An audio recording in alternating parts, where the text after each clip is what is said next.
Assalamualaikum warahmatullahi wabarakatuh. Innal hamdalillah nahmaduhu wa nasta'inuhu wa nastaghfiruh wa na'udzu billahi min shururi anfusina wa min sayyiati a'malina. Man yahdihillahu fala mudilla lahu wa man yudlilhu fala hadiyalah. Wa asyhadu an la ilaha illallah wahdahu la syarika lah wa asyhadu anna Muhammadan abduhu wa rasuluh. Qala Allah ta'ala fi kitabihil karim, ya ayyuhalladzina amanu taqullaha haqqa tuqatih wa la tamutunna illa wa antum muslimun. Amma ba'd. Kaum muslimin, para jamaah yang dirahmati oleh Allah Subhanahu wa taala, mari kita panjatkan puja dan puji syukur kita kehadiran Allah Subhanahu wa taala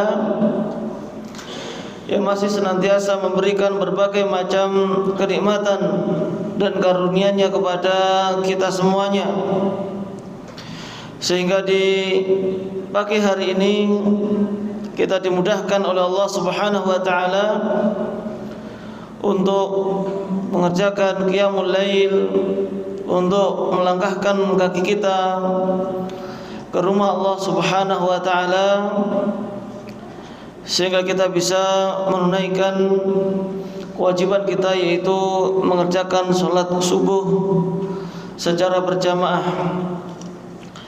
Dan selawat dan salam kita sampaikan kepada manusia yang paling sempurna, Nabi kita yang mulia, Nabi Muhammad sallallahu alaihi wasallam, yang telah memberikan contoh dan tauladan kepada kita semuanya, yang bisa mengantarkan kita semuanya ke dalam surganya Allah Subhanahu wa taala. Dan kita berdoa memohon kepada Allah agar bisa dikumpulkan bersama dengan para nabi di dalam surganya. Para jamaah yang dirahmati oleh Allah Subhanahu wa taala, di dalam kesempatan kita di pagi hari ini kita akan melanjutkan pembahasan kita mempelajari sirah, perjalanan hidup dari para sahabat, yaitu orang-orang yang berada di sekeliling Nabi sallallahu alaihi wasallam, yang membantu dakwah beliau, yang berjuang bersama beliau, dan mereka adalah orang-orang yang paling paham tentang Al-Quran, paling paham tentang hadis-hadis Nabi sallallahu alaihi wasallam. Dan kita akan bahas yaitu sahabat yang mulia Mu'adz ibnu Jabal radhiyallahu anhu, yang mana Mu'adz bin Jabal ini salah satu dari sahabat Ansari dari suku Khazraj. Jadi beliau termasuk dari kalangan Al-Ansar yang pertama-tama masuk ke dalam agama Islam. Adalah seorang pemuda yang memiliki kecerdasan sehingga bisa mengantarkan ke dalam agama Islam. Beliau masuk ke dalam agama Islam melalui perantara sahabat yang mulia Mus'ab bin Umair radhiyallahu anhu. Tatkala Mus'ab menjadi utusan pertama Rasulullah sallallahu alaihi wasallam untuk berdakwah di kota Madinah sebelum dijadikan sebagai tempat hijrah, maka Mu'adz bin Jabal pun termasuk di antara 72 orang 1 tahun sebelum hijrahnya Nabi, yang mendatangi Rasulullah Sallallahu Alaihi Wasallam untuk melaksanakan bai'ah Aqabah yang kedua, yang menyatakan siap berjuang dan membela Nabi Sallallahu Alaihi Wasallam. Dan Mu'adz ini dikenal dengan syabun amrod, yaitu seorang pemuda yang amrod. Amrod itu yang cantik, jadi pemuda tapi ya kelihatan cantik karena Mu'adz ini nggak punya jenggot, jadi tidak punya jenggot. Dan orang Arab ya, kalau kita mengetahui usia muda 10 tahun, 15 tahun, kalau belum punya jenggot itu bisa bikin fitnah juga. Sehingga itu pun juga diantara yang disyaratkan untuk yughudul basar kepada amrod ini, laki-laki yang memiliki wajah yang cantik. Jadi agar tidak terfitnah, tidak banyak melihatnya. Dan Mu'adz ini masuk ke dalam agama Islam ketika masih berusia 18 tahun. Dan ini ya sangat, ya masih usia muda lah, masih remaja, usia 18 tahun. Dan ketika Rasulullah Sallallahu Alaihi Wasallam hijrah, maka Mu'adz bin Jabal ini dipersaudarakan dengan Abdullah bin Mas'ud. Ini nanti dua-duanya menjadi seorang yang alim, semuanya alim, baik Abdullah bin Mas'ud ataupun Mu'adz bin Jabal. Dan setelah itu Mu'adz bin Jabal pun menghadiri seluruh jihad bersama dengan Rasulullah Sallallahu Alaihi Wasallam, baik itu Badar, Uhud, Khandaq dan lain sebagainya. Nah, ada sebuah kisah yang menarik di awal-awal masuknya Mu'adz bin Jabal ke dalam agama Islam. Nah, ketika beliau masuk ke dalam agama Islam, maka di kota Madinah, ya kita ketahui di sana kabilah-kabilah masih besar, baik itu Aus ataupun Khazraj. Di antara tokoh-tokoh itu ada yang bernama Amr bin Jamuh. Ini adalah tokoh dari Bani Salamah, ya kabilah kecil dari suku Khazraj ini. Ini ya tokoh yang sangat memusuhi Islam dan juga sangat gencar dalam beribadah kepada berhala. Dan Amr bin Jamuh ini membuat sebuah patung yang sangat bagus untuk disembah dari kayu yang terbaik, dan ini disembah, bahkan dilapisi atau dipakai pakaian dari sutra. Nah, saking takzimnya kepada berhala ini, maka dikasih pakaian dari sutra. Dan juga setiap pagi itu dikasih wangi-wangian, ya berhala ini. Nah, suatu ketika ya para pemuda ini, ya, di antaranya ya Mu'adz bin Jabal dan juga yang lainnya, itu di malam hari dalam keadaan gelap mendatangi tempat berhala tersebut dan mengambil berhalanya dan membuangnya di lubang pembuangan sampah ataupun kotoran manusia. Jadi ditaruh di tempat yang hina. Tadi sudah dipakai, kasih pakaian yang bagus, sutra, dikasih wangi-wangian, tapi pada suatu malam diambil kemudian dibuang di tempat yang kotor tadi. Lalu kemudian paginya atau siangnya, ketika Amr bin Jamuh melihat patungnya kok dibuat seperti, siapa ini yang melakukan? Sambil marah-marah, lalu dicuci, dibersihkan, dikasih wewangian lagi, dan dikembalikan lagi ke tempat semula. Bahkan berarti kalau saya mengetahui siapa yang melakukan ini, saya akan menghinakannya, saya akan menghukumnya. Namun ternyata ancaman itu gak mempan. Malam harinya ketika ditaruh lagi di tempat semula, para pemuda-pemuda tadi pun juga melakukan hal yang sama lagi. Diambil lagi, dibuang lagi di tempat kotoran. Begitu pula dan besoknya ketika Amr bin Jamuh mengetahuinya lagi, dicuci lagi, dikasih pakaian yang bagus, dikasih minyak wangi lagi, dan seterusnya. Akhirnya tetap dibuang lagi.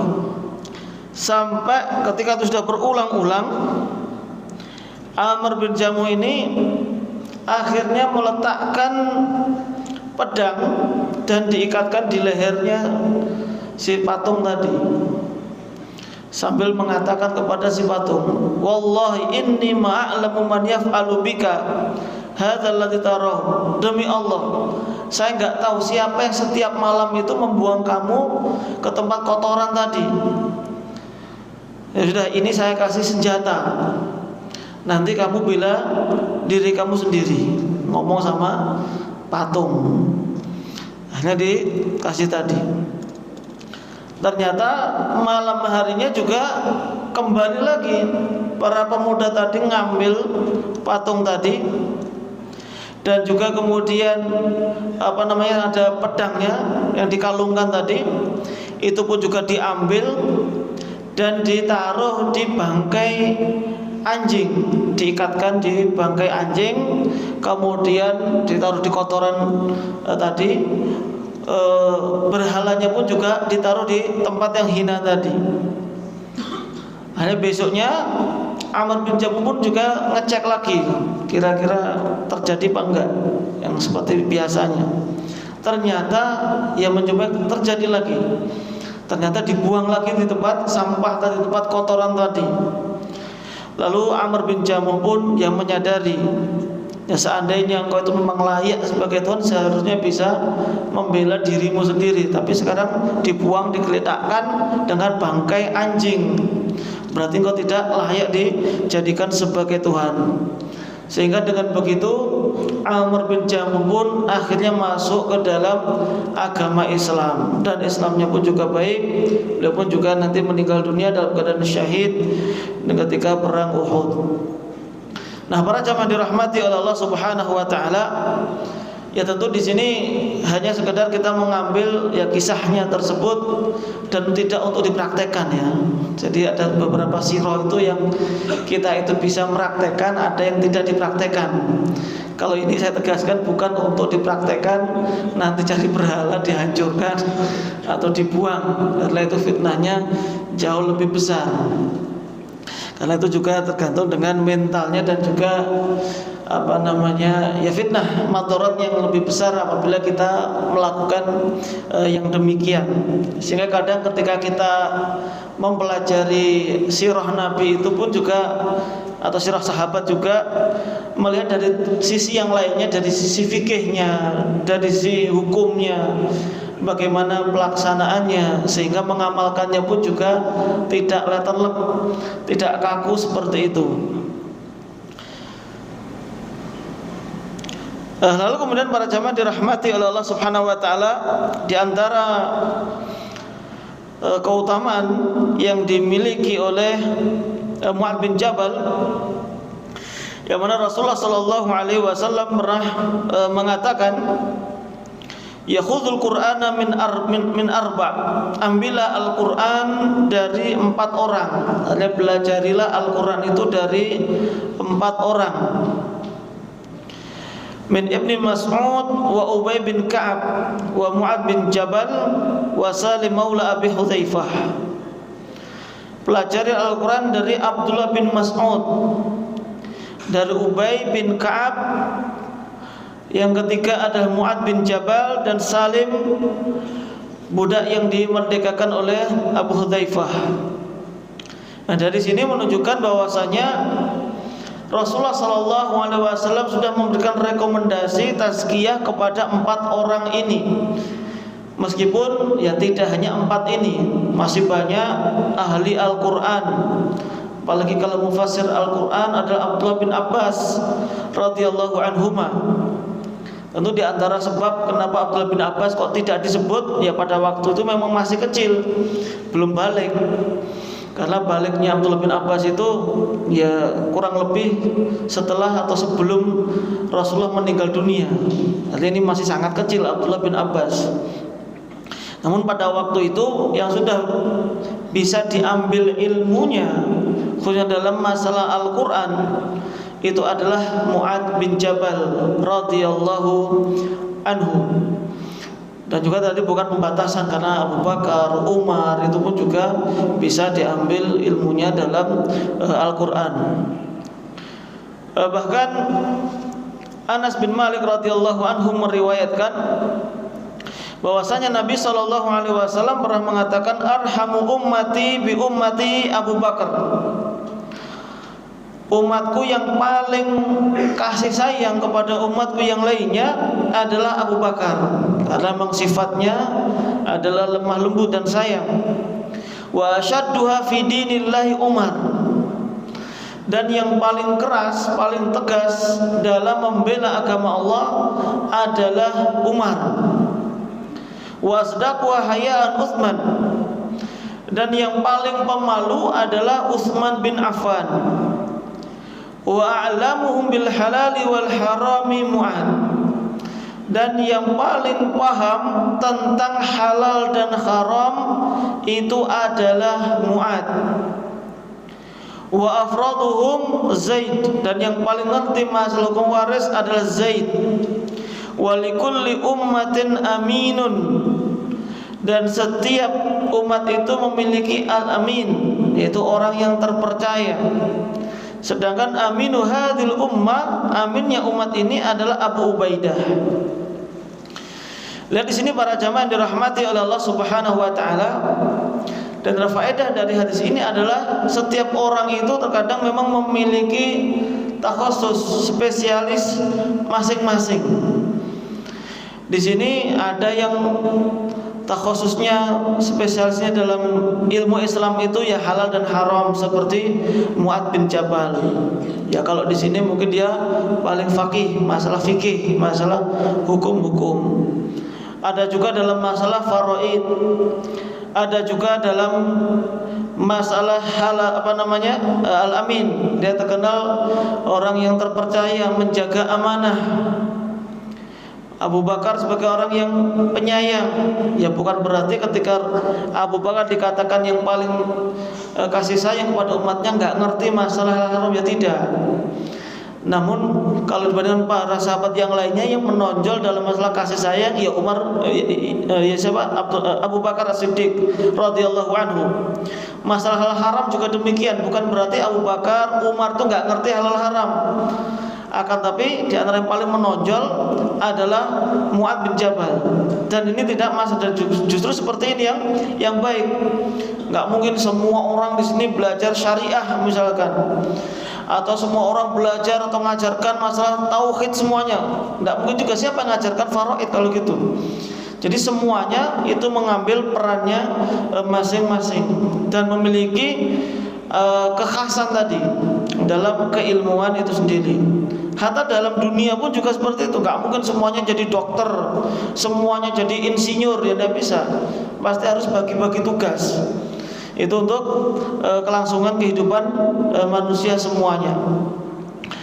Kemudian juga para jamaah dirahmati oleh Allah Subhanahu wa taala, di antara keutamaan yang dimiliki oleh Mu'adz bin Jabal yang lainnya, yang ini juga merupakan pujian dari Nabi Shallallahu Alaihi Wasallam, adalah bahwasanya Rasulullah pernah mengambil tangan Mu'adz bin Jabal. Dalam riwayat yang lainnya pun juga pernah membonceng Mu'adz bin Jabal. Lalu Rasulullah mengatakan, ya Mu'adz, wahai Mu'adz, wallahi inni la uhibbuka. Wahai Mu'adz, demi Allah, sungguh aku benar-benar mencintaimu. Di sini Rasulullah dengan menggunakan 3 penekanan. Yang pertama dengan sumpah, wallahi, demi Allah. Kemudian inni, Ini juga penekanan. Inna di sini adalah harfu taukid untuk menekankan. Saya sungguh la uhibbuk. Lam di sini bukan la artinya tidak, tapi la yang pendek artinya. Di sini juga lam taukid. Artinya benar-benar demi Allah, sungguhnya aku benar-benar mencintaimu.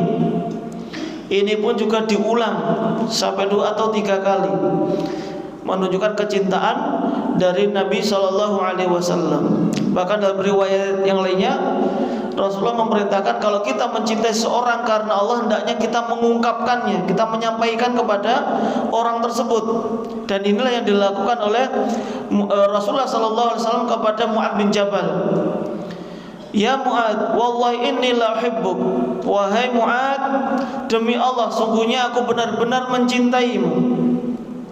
Usika ya Mu'ad, aku akan memberikan wasiat kepada engkau wahai Mu'ad. La tada'anna fi duburi kulli salatin. Janganlah sekali-kali engkau meninggalkan doa ini setiap kali di akhir salat. Taqulu, yaitu ucapkanlah Allahumma inni ala dzikrik wa syukrik wa husni ibadatik. Ya Allah, bantulah aku untuk senantiasa berzikir kepadamu dan bersyukur kepada engkau, dan untuk memperbaiki ibadahku kepada engkau.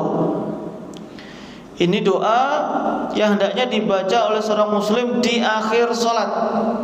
Ya, meskipun para ulama berselisih apakah ini setelah salam atau sebelum salam. Karena Rasulullah mengatakan fi dubur, di akhir setiap salat. Syekh Muhammad bin Shalih Al-Utsaimin menguatkan ini dibaca sebelum salam, karena hukum asalnya doa yang lebih tepat itu adalah sebelum salam. Sedangkan setelah salam itu lebih kepada berzikir, memuji Allah Subhanahu wa ta'ala. Nah, inilah diantara bukti kecintaan Nabi SAW kepada Mu'ad bin Jabal. Sampai didoakan, diajari doa, kemudian juga dinyatakan aku mencintaimu. Dan diantara kecintaan seorang kepada orang lain pasti akan menginginkan kebaikan untuk orang yang dicintainya. Sehingga di sini pun Rasulullah SAW memberikan nasihat, wasiat, mengajari sesuatu agar diamalkan oleh Mu'ad bin Jabal radhiyallahu anhu. Kemudian para jamaah yang dirahmati oleh Allah Subhanahu wa ta'ala, bahkan kecerdasan dan kefahaman Mu'ad bin Jabal ini juga diakui oleh Umar bin Khattab radhiyallahu anhu, ketika beliau mengatakan man aradal fikha falyati Mu'adz ibn Jabal.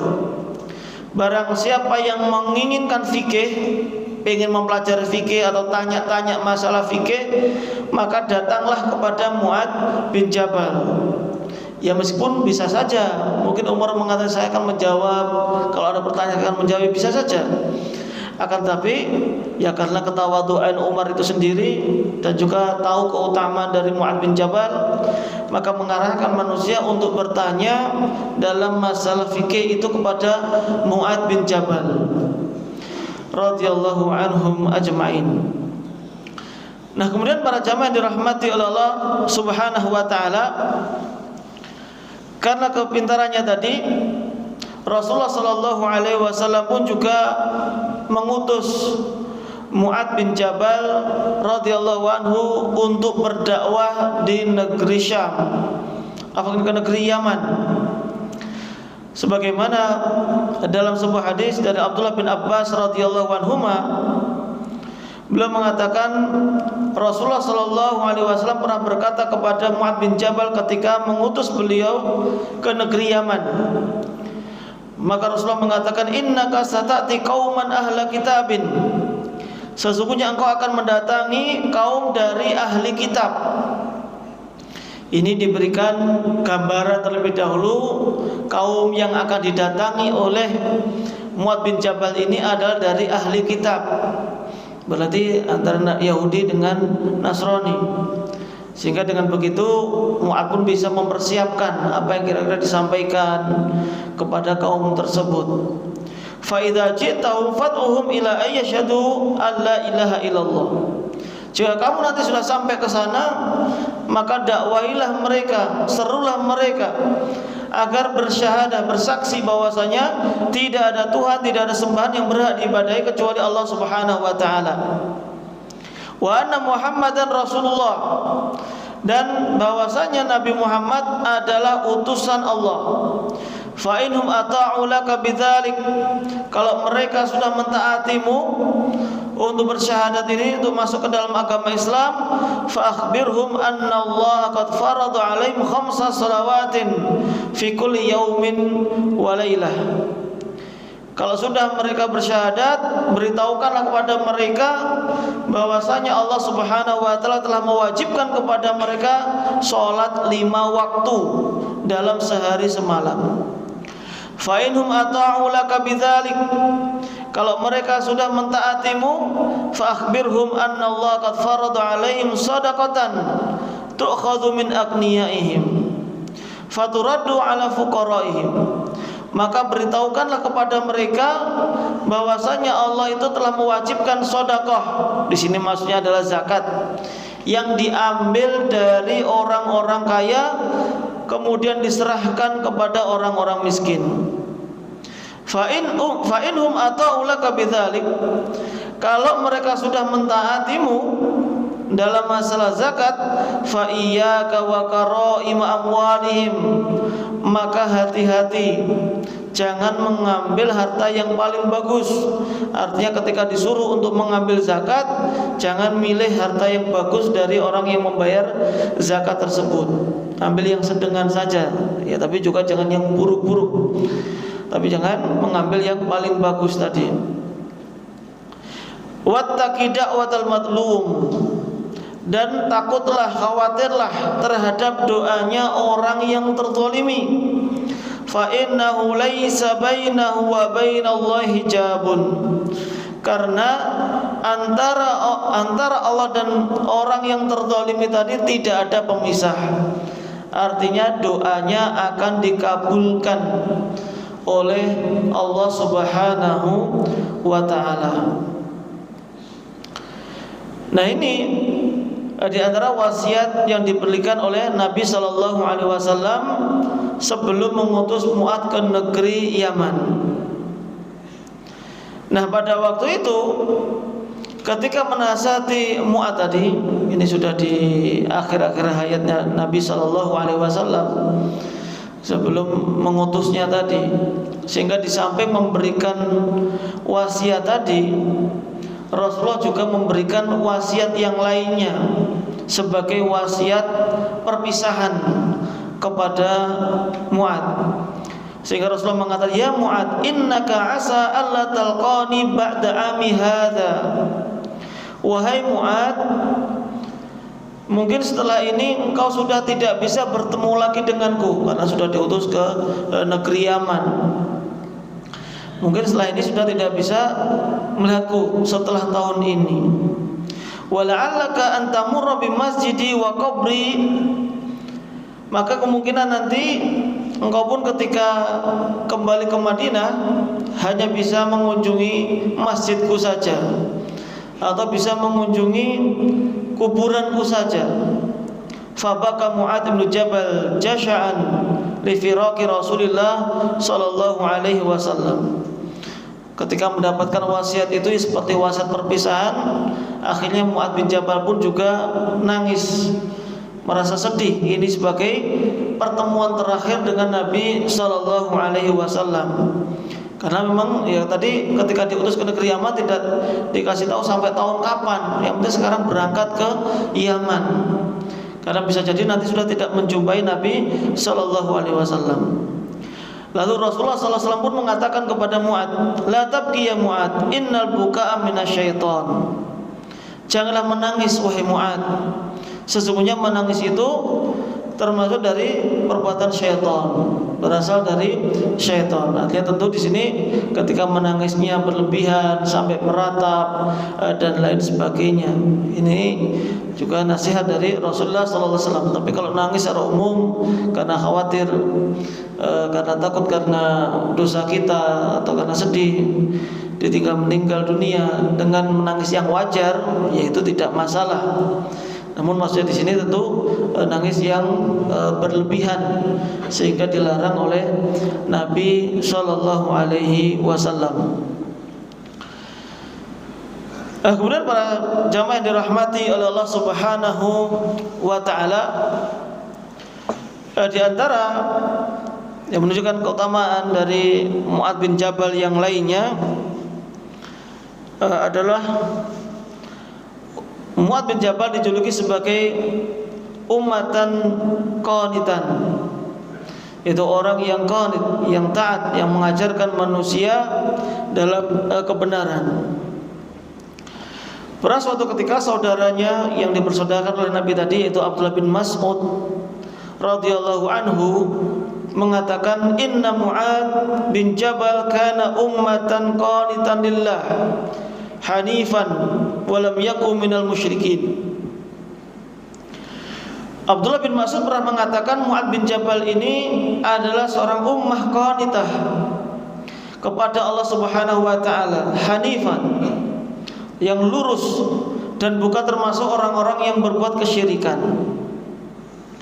Fakultu, maka sahabat yang meriwayatkannya yaitu Farwah bin Naufal, ketika mendengarkan ucapan ini dia mengatakan ghalata Abu Abdurrahman. Sepertinya Abu Abdurrahman ini, yaitu maksudnya Mu'adz bin Jabal, keliru dalam membaca ayat. Karena Allah Subhanahu wa taala dalam surat An-Nahl 120 Allah berfirman, inna Ibrahima kana ummatan qanitan. Sesungguhnya Nabi Ibrahim itu adalah ummah yang qanitah lillahi hanifa wa lam yakun minal musyrikin. Karena jelas dalam ayat itu yang dimaksud dengan ummatan qanitan adalah Nabi Ibrahim alaihissalam. Lah ini kok Mu'adz bin Jabal mengatakan, Abdullah bin Mas'ud mengatakan umat qanitat adalah Mu'adz bin Jabal, sehingga yang meriwayatkan itu mengatakan Mu'adz bin Jabal, Abdullah bin Mas'ud ini keliru dalam membaca ayat. Namun ternyata Abdullah bin Mas'ud mengulangi lagi, inna Mu'adz ibn Jabalin kana ummatan qanitah. Mu'adz bin Jabal adalah umat qanit. Diulangi terus, ini saya tidak salah. Ternyata Abdullah bin Mas'ud memang sengaja mengucapkan itu. Lalu kemudian mengatakan, atadri mal ummah wa mal qanit. Tahukah kamu apa yang dimaksud dengan ummah di situ? Apa yang dimaksud dengan qanitun di situ? Maka Farwah pun mengatakan Allahu a'lam, saya enggak tahu. Lalu Abdullah bin Mas'ud mengatakan al-ummah alladzi yu'allimun nasal khaira. Karena yang dimaksud dengan ummah di situ adalah orang yang mengajarkan kebaikan. Wal qanit al-muti'u lillahi wa li rasulih. Sedangkan yang dimaksud dengan qanit adalah orang yang taat kepada Allah dan Rasulnya. Wa kadzalika kana Mu'adz. Maka begitulah Mu'adz pada waktu itu. Beliau yu'allimun nasa khaira wa kana muti'an lillahi wa li rasulih. Karena Mu'adz bin Jabal itu mengajarkan manusia kebaikan dan juga taat kepada Allah dan Rasulnya. Tentu ucapan seperti ini kalau dimaksudkan hanya memuji seseorang boleh, tapi kalau merubah Al-Quran itu yang tidak diperbolehkan. Artinya ya kita mengucapkan dengan lafaz Al-Quran kemudian dirubah, bukan untuk merubah Al-Qurannya, tapi hanya ingin menggunakan uslubnya saja, yaitu bentuk kalimat dari Al-Quran untuk memuji seseorang, maka itu tidak masalah selama niatnya bukanlah untuk merubah Al-Quran itu sendiri. Nah, para jamaah dirahmati oleh Allah Subhanahu wa taala, Mu'adz bin Jabal ini juga terkenal orang yang sangat dermawan. Dan ketika beliau ingin membantu orang lain, kadang pun sampai berhutang. Ya, ini dari satu sisi memang bagus, artinya memang suka membantu orang lain. Namun ketika membantu orang lain, terkadang itu sampai berhutang. Dan ketika berhutang pun beliau sampai kadang nggak kuat bayar, sampai ditagih-tagih orang yang dihutangi, kemudian dia nggak sanggup bayar. Ketika sudah ditagih, kemudian baru lapor kepada Nabi Sallallahu Alaihi Wasallam bahwa beliau punya banyak utang.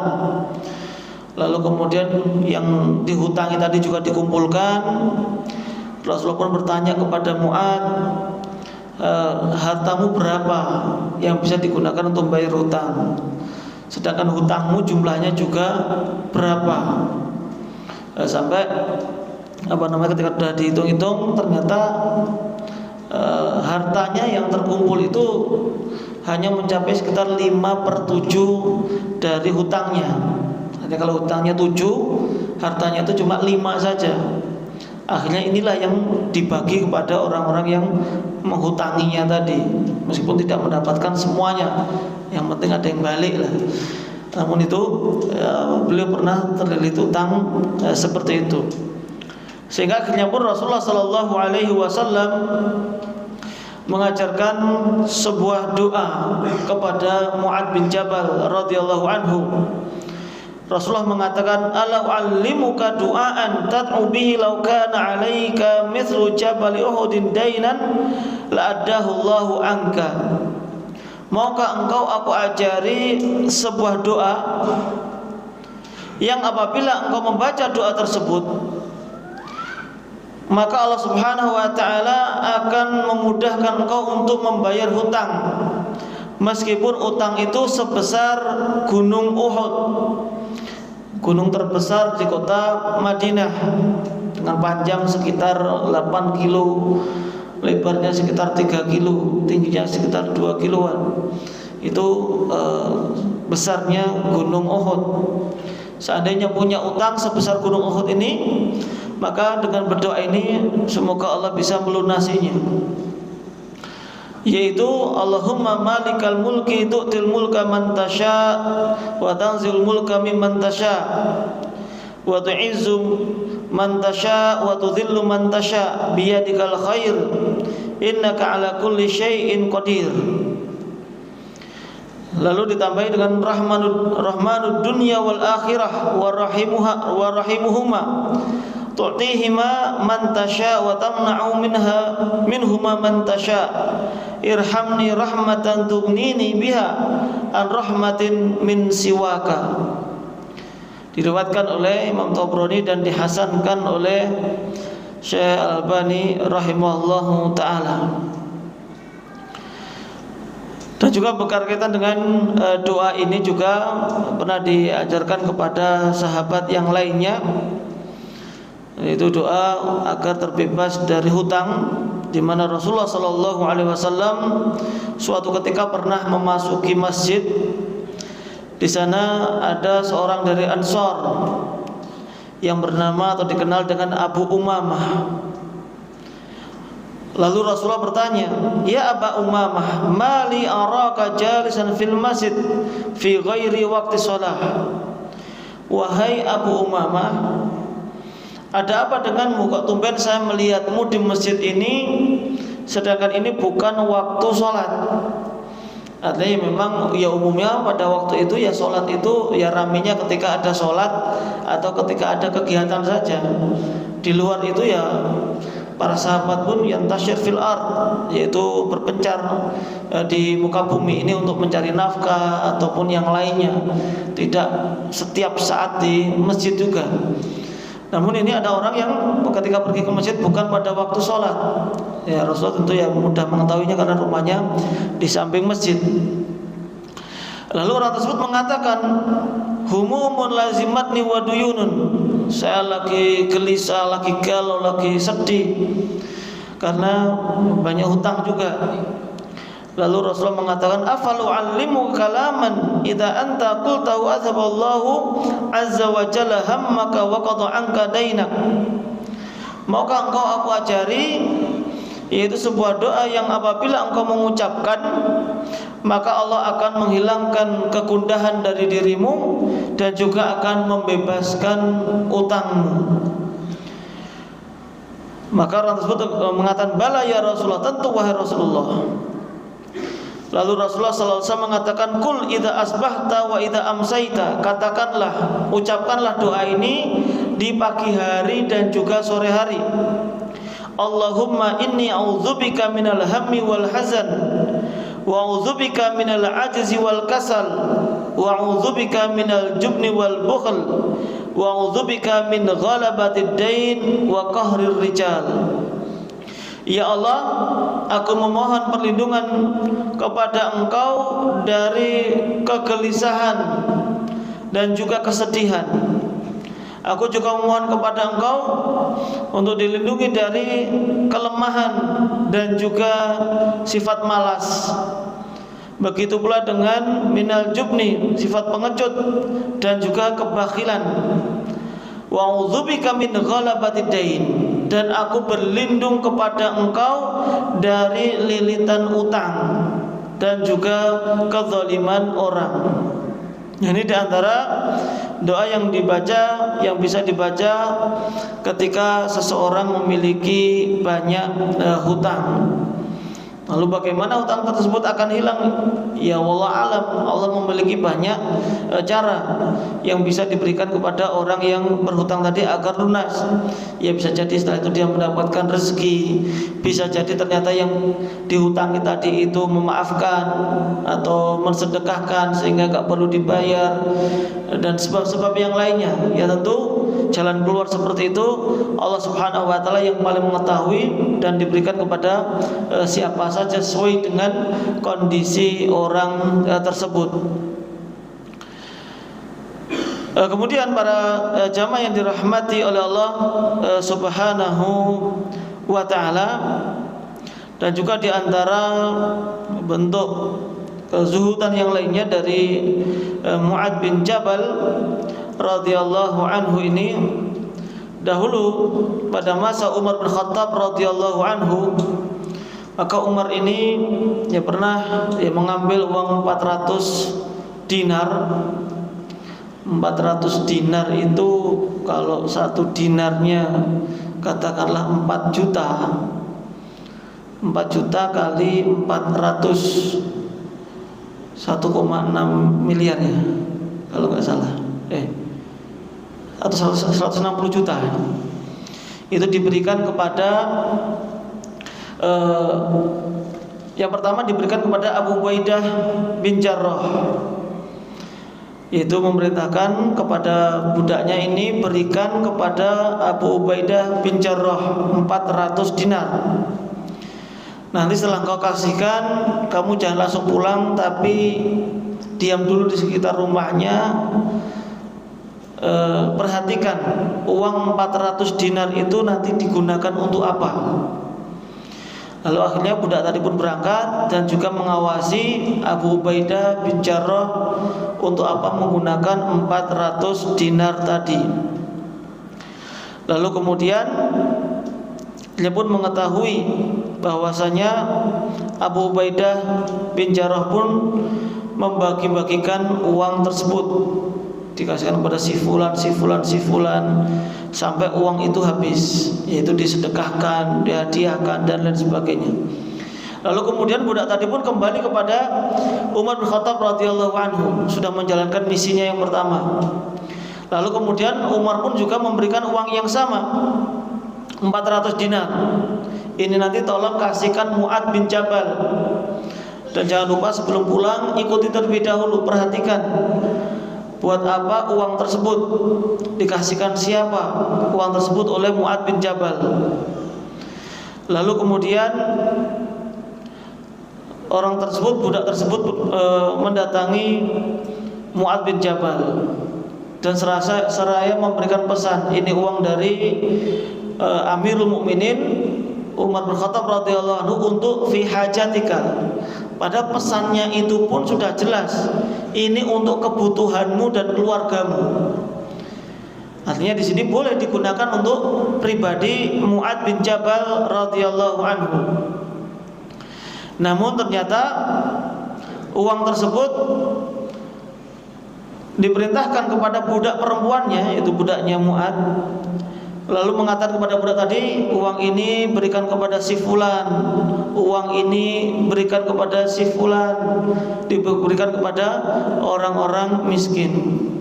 Sampai akhirnya istrinya pun yang ada protes, loh kok dikasihkan kepada orang semuanya, aku juga pengen mendapatkan, berikan juga kepada untukku.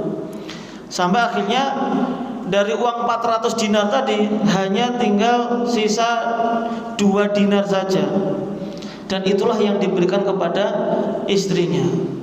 Jadi dari 400 untuk istrinya hanya 2 dinar. Coba bayangkan kalau bapak-bapak punya 400 juta, kemudian dikasihkan orang 300 juta, tersisa masih 100 juta lah. Istri kira-kira seneng apa sedih ya? Ya pasti sedih. Seharusnya bisa beli rumah, beli mobil, kok ini dikasihkan orang lain. Ya ini beda dengan istri-istri sahabat pada waktu itu. Padahal juga Mu'adz bin Jabal itu pada waktu itu punya 2 istri. Sudah punya 2 istri, dan yang diberikan cuma 2 dinar saja. Dan Mu'adz bin Jabal pun juga termasuk orang yang sangat adil ya kepada kedua istrinya. Pada waktu itu pun ketika misalkan di giliran istri yang pertama, kemudian kadang pas misalkan mampir istri yang kedua, itu gak akan pernah berwudu di istri yang bukan gilirannya, nggak akan minum di istri yang bukan gilirannya.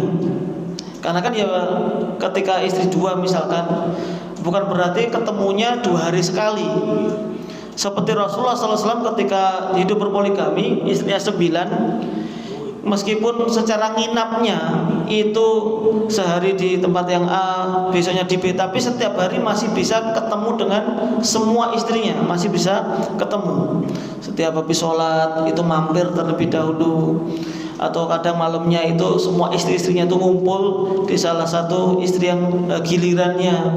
Nah begitu pula dengan Mu'adz bin Jabal ini, ketika istrinya 2 ketemunya bukan sehari ketemu, 2 hari nggak ketemu, tidak, bahkan setiap hari itu masih bisa ketemu. Namun ketika bukan pada waktu gilirannya dan mampir ke istri yang lainnya tadi, di sana dia tidak minum di tempat tersebut. Di sana dia tidak berwudu dari air yang mampir tadi, karena bukan gilirannya.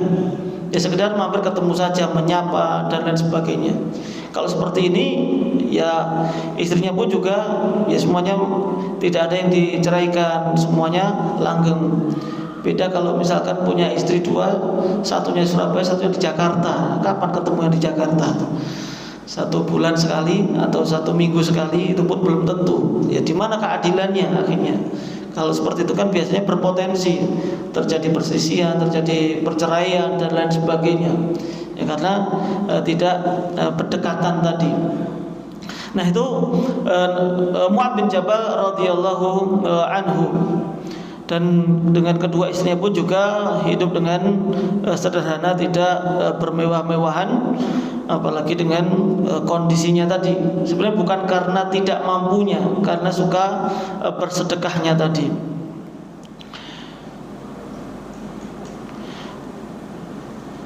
Lalu kemudian para jamaah dirahmati oleh Allah Subhanahu wa taala, beliau ketika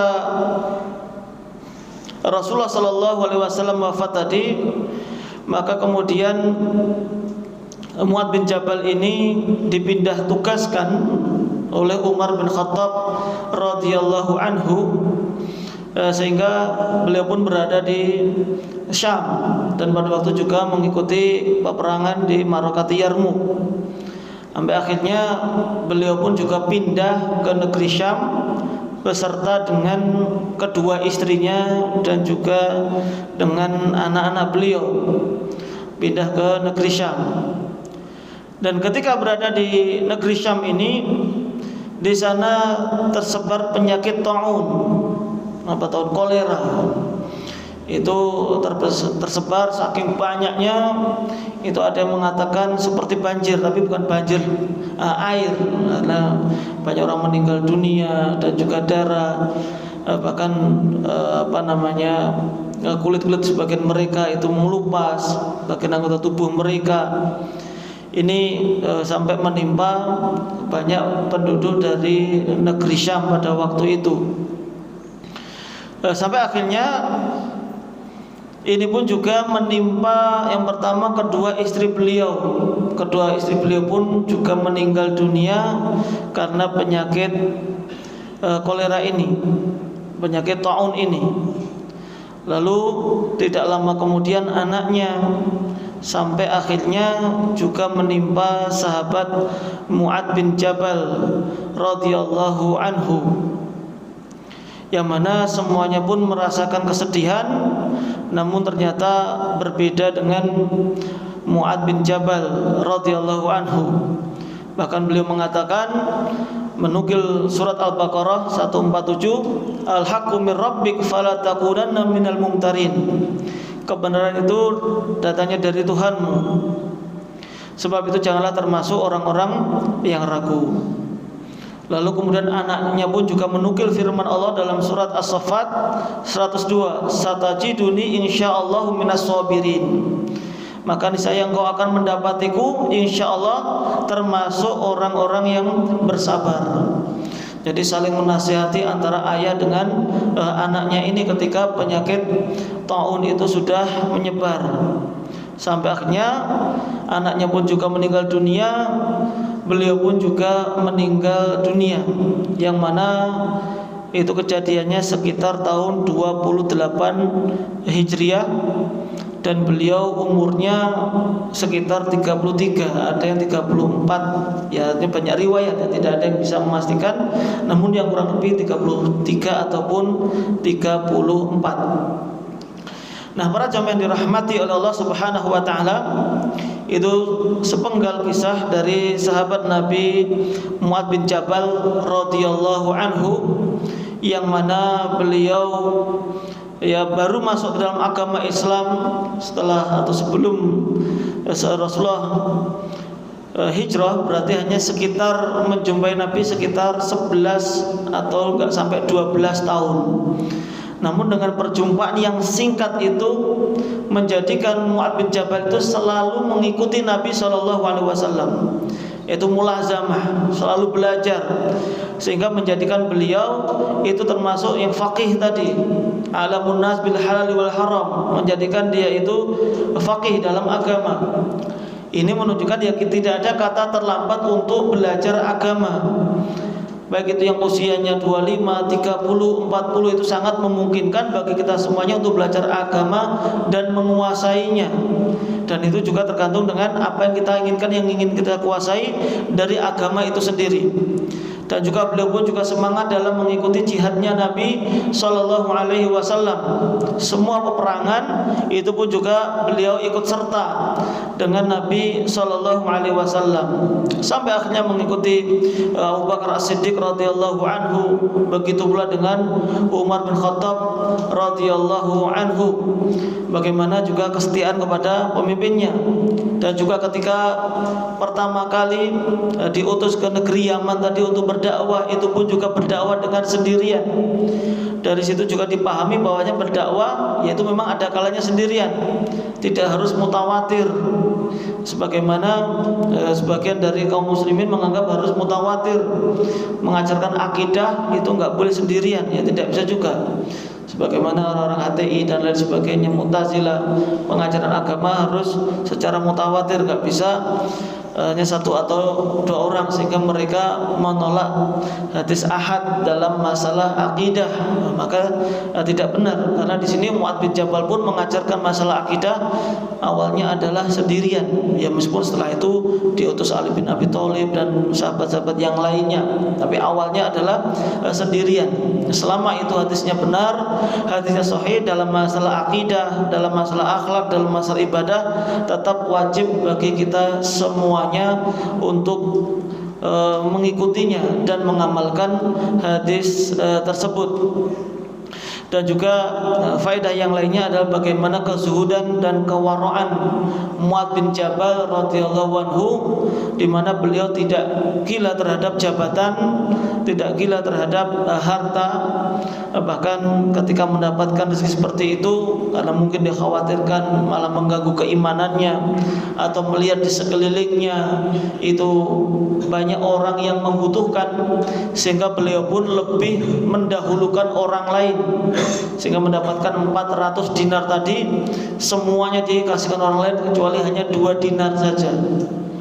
Dan dalam keadaan seperti itu pun istrinya berapa tadi? 2, dan bisa adil. Nah, antum yang gajinya 40 juta kok enggak nambah-nambah, ini berarti apa ini? Kurang mensyukuri nikmat Allah ya. Tapi harus bisa, tapi syaratnya apa? Adil. Jadi kadang adil itu bukan sekedar uangnya berapa, gajinya berapa. Bisa jadi gajinya besar tapi nggak bisa adil, ya sama saja, tidak layak untuk berpoligami. Tapi ketika sederhana namun bisa adil, bisa membuat kedua istrinya tadi akur, maka itu lebih baik, sebagaimana yang dilakukan oleh Mu'adz bin Jabal radhiyallahu anhu. Para jamaah dirahmati oleh Allah Subhanahu wa taala, mungkin itu sedikit yang bisa kita sampaikan di kesempatan pagi hari ini. Semoga bermanfaat bagi kita semuanya dan bisa mencontoh para sahabat-sahabat Nabi sallallahu alaihi wasallam. Subhanakallahumma wa bihamdika asyhadu an la ilaha illa anta astaghfiruka wa atubu ilaik. Assalamualaikum warahmatullahi wabarakatuh.